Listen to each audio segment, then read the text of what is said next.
ভাই আসসালামু আলাইকুম। ওয়ালাইকুম সালাম। ভাই আপনি ভালো আছেন? আলহামদুলিল্লাহ। আচ্ছা ভাই, আমি অনেকক্ষণ থেকে আপনাকে কিছু কথা জিজ্ঞেস করব, কিন্তু আসলে করার সাহস পাইনি বা সময় পাইনি। এখন সময় পাইলাম যে আপনি মন খারাপ কিসের জন্য? আমি দেখছি আপনি রাস্তার ভিতরে মন খারাপ করে বসে রয়েছিলেন। ভাই কাম কাজ নাই, সৌদি আরব আইছি। আচ্ছা, কাম সত্যি কাজ নাই কাজ কাম নাই। অনেকদিন আচ্ছা, এখন হয়ে যে গেছে। বাসায় আছেন এখানে কিন্তু আপনারা কাজ ছাড়া বসে রয়েছেন, তাই না? হ্যাঁ, কোনো আচ্ছা, কাজ যাই হোক। নাই।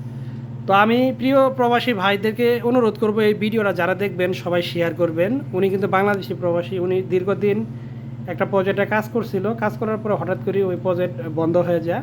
তারা বিগত পরে 15 দিন থেকে ওনারই একজন পরিচিত বাসায় এসে বসে রয়েছে কাজের সন্ধানে। যদি কোনো হৃদয়মান প্রবাসী বাংলাদেশি ভাইয়েরা এই ভিডিওটা দেখে থাকেন, আপনাদের আশেপাশে যদি কোনো কাজের ব্যবস্থা হয়ে থাকে, তাহলে অবশ্যই এই ভাইটাকে কাজের একটা ব্যবস্থা করে দিবেন। আসলেও জানেনই তো, প্রবাসে বসে থাকার সময়টা খুবই কষ্টদায়ক। তো ভাই, আপনি যে কোনো কাজ কাম দিলে বা ইনশাআল্লাহ, যদি এরকম সন্ধান পাই, আপনি করবেন? অবশ্যই। হ্যাঁ, আপনার কি কি কাজ জানেন? অবশ্যই তো একটা কাজের আমার কাজ জানা নাই ভাই। কাজ জানা নাই। না। এটি হচ্ছে সবচেয়ে বড় ভুল।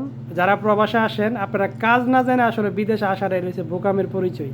তো এই ভাইটা হয়তো কাজ কাম জানে না। যখন কাজ কাম জানা থাকতো, বিভিন্ন কাজ কামের জন্য ওনাকে অবশ্যই মানুষের কাছে আমি রিকোয়েস্ট করে হয়তো দিতে পারতো। তারপরও আমি প্রবাসী ভাইদেরকে বলবো, আশেপাশে যদি কোনো কাজ কাম থাকে, তাহলে অবশ্যই ভাইটার জন্য একটা কাজের ব্যবস্থা করবেন। আর এই ভিডিওটি যারা দেখবেন সবাই শেয়ার করবেন।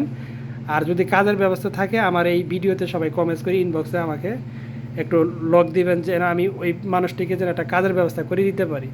তো ইনশাল্লাহ আমি ভিডিওটা করলাম, দেখে এই ভিডিওটাতে আমি কোনো রেসপন্স পাই কিনা প্রবাসী ভাইদের, যদি পাই অবশ্যই আমি আপনাকে জানাবো। আর সবাই এই ভাইটির জন্য দোয়া করবেন। আর আমার এই পেজটি নতুন, যারা পেজটি দেখবেন সবাই ফলো দিবেন। আর এই ভিডিওটা লাইক কমেন্ট শেয়ার করে মানুষকে দেখার সুযোগ করে দেবেন।